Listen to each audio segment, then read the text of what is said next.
กุมา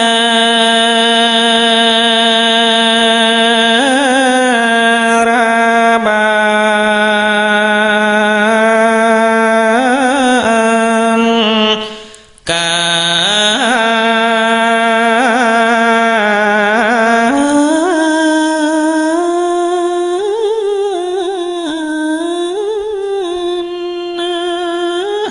ใหญ่กว้างแปงเมื่อพระเจ้าจังก็แม่ยกยืนยอ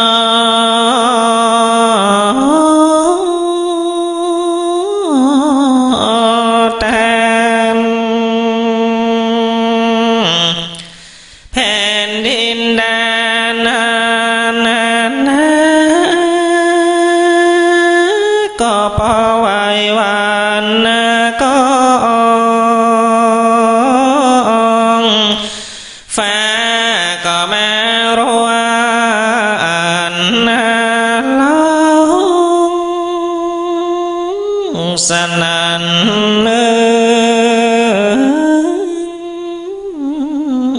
นั้นเวสันดรตานเท้าก็แม่ต่อพระเนตรเล็งหา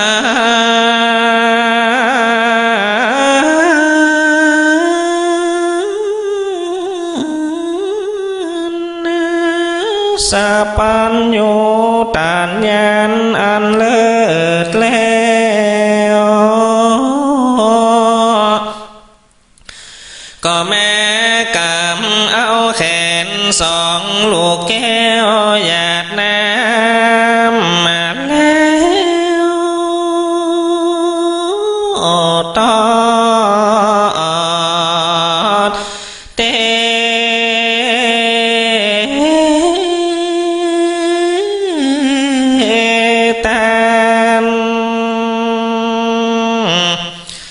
ส่วนว่าสองกุมารน้องก็มาสะอึกอ่อนหายเพราะว่าคือตึงหาพระแม่ออกทา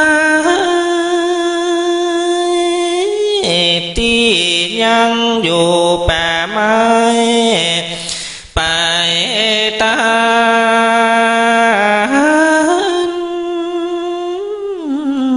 มมาเมื่อแม่จากไป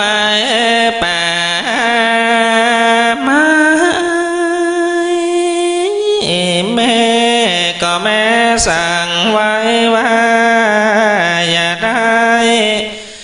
ละสา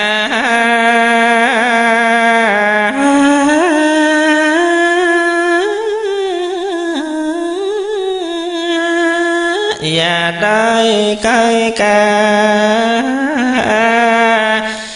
หนีไกลตา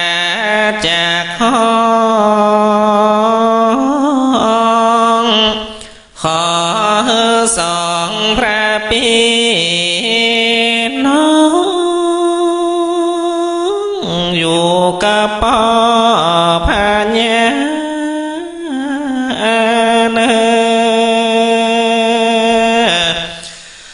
ส่วนพ่อก็แม่รับเอากามมาจ้ากับแม่มาที่ราว่าดังอีมาบัดเดียวนี้จะได้ว่าลูกแก้วแก่พระ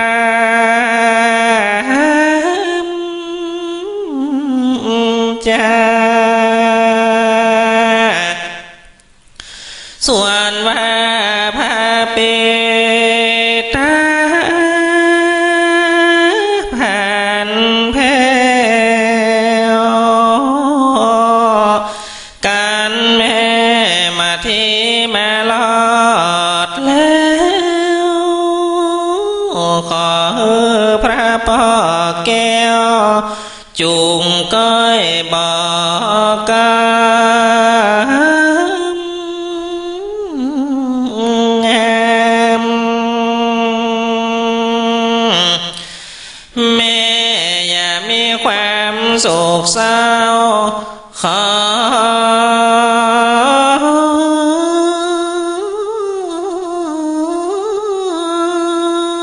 พ่อแม่เป็นเจ้าจุงก้อยอยู่ที่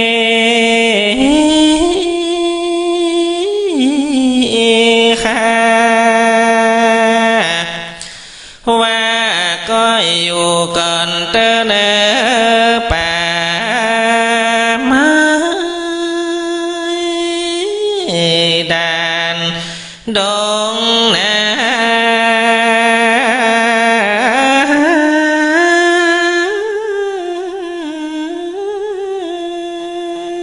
ใหญ่อย่าท้อยมีตังโบผาใหญ่น้อยและหมูมาลายว่าก็อยู่กันเตอเนอสาลิสาแรงอุ่นนอนนะหอมกา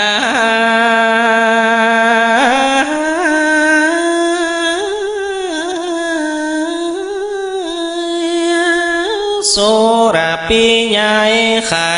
กี้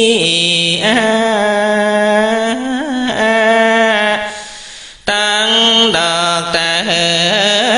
นหันฟ้าเล่ขายอมบานดอกเป่าดอกแงเกเก้าสันทา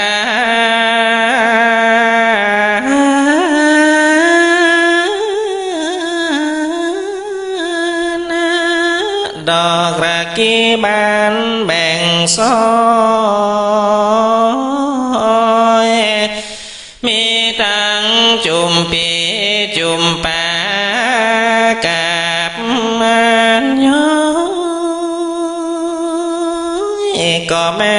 หอมตัวนา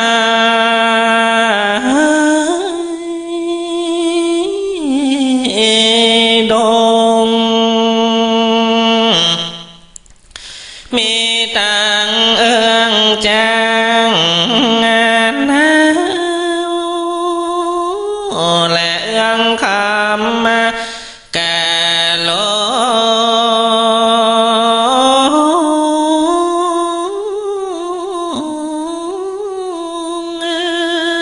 ตั้งแสมปอยดง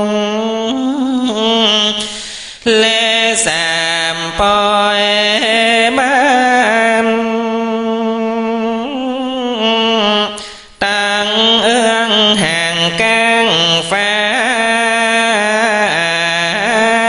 มันเอื้องตีนเต่าและตา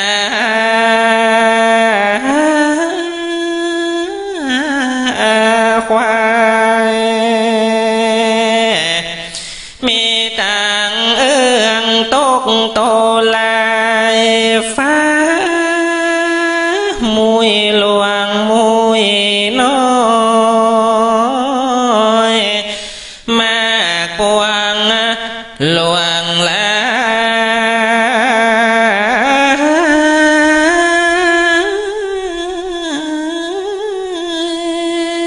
ที่เป็นดอกยังใหญ่หย่อนห้อย มีสีแดงงามใหญ่น้อยยามฝนตกโป่งใบ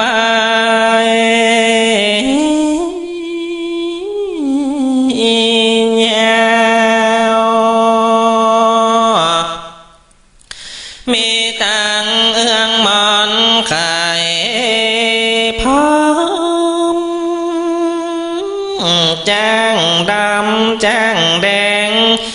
จ้างขาว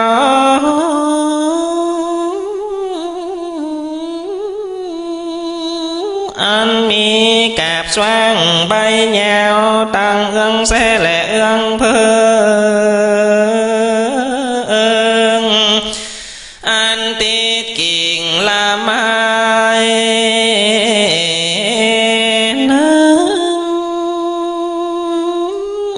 ห้อยย้อยย่อน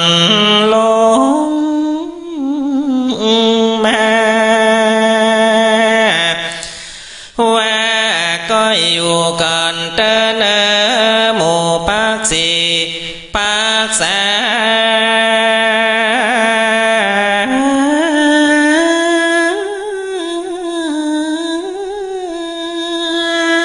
ปักขีติจาใหญ่น้อยอันเกยมาวิทวิ่งห้อยเป่าเปิบมาย้อยวิ่งย้อยเฟยมีต่างนกเขาแย่แขกเต้าและนอเก้าเมื่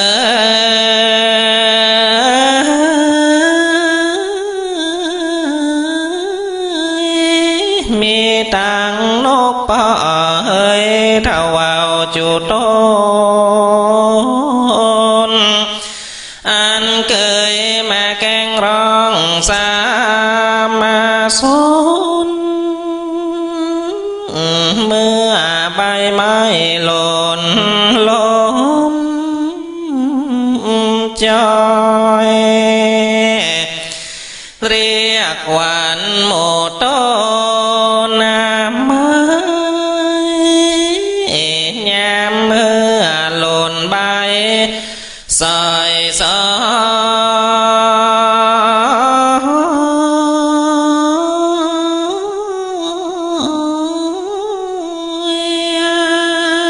จุกจะลุยดอยของคอยขอดคองโอเถิดลำมาล้องแจ้งคอยลอยยังพรายจีจรามมาล้องปูนดี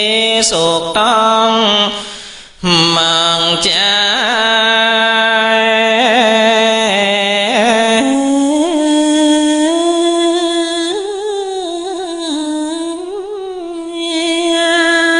เหลียวพอตั้งได้ก็หันแต่มือหมอกกุ้งพอไปแห่ตังพระราชวังขวางคุ้มพระบาลนอสา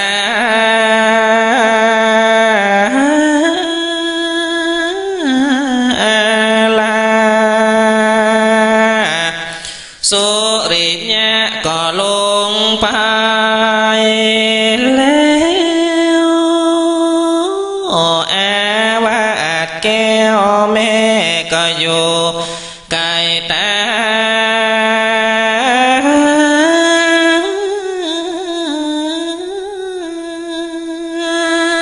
ว่ากันหา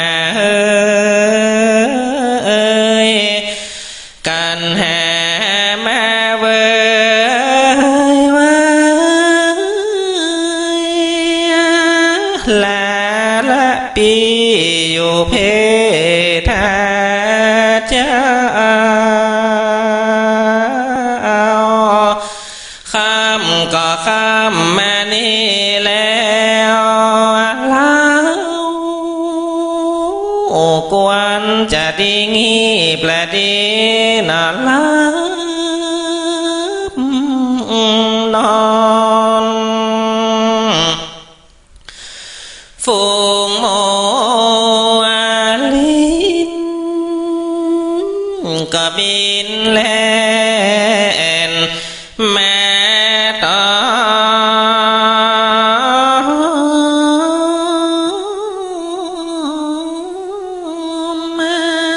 ฝูงโมเหลือบยุงยอมก็บินลาเข้ามาใกล้สุดแต่เมื่อยข้างอยู่บ้านไม้ก็ปอปิวหยวดหยวดลงหำแม่เป็นนาตกข้างกับพรำอาธรรมบ่ใจน้อยเหตุได้ปัดภาคจากพระยอดซอยแม่มาเท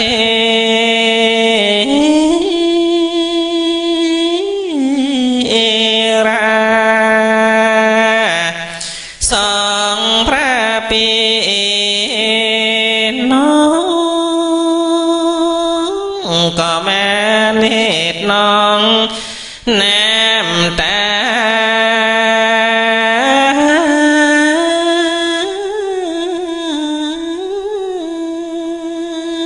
ก้อยย่างไก่กาติดตามพระมาปูเท้า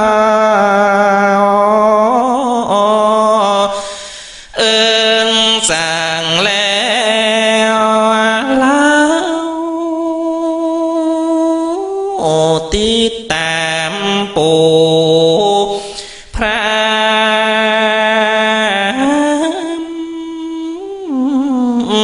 ไป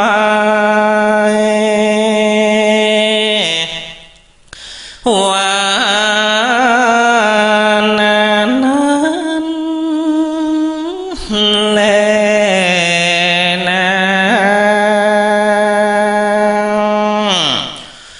โกมาลามปัมปังเล่นเดตังขีญาอันกาวสังวันนาชาเหตุยังกุมารบาล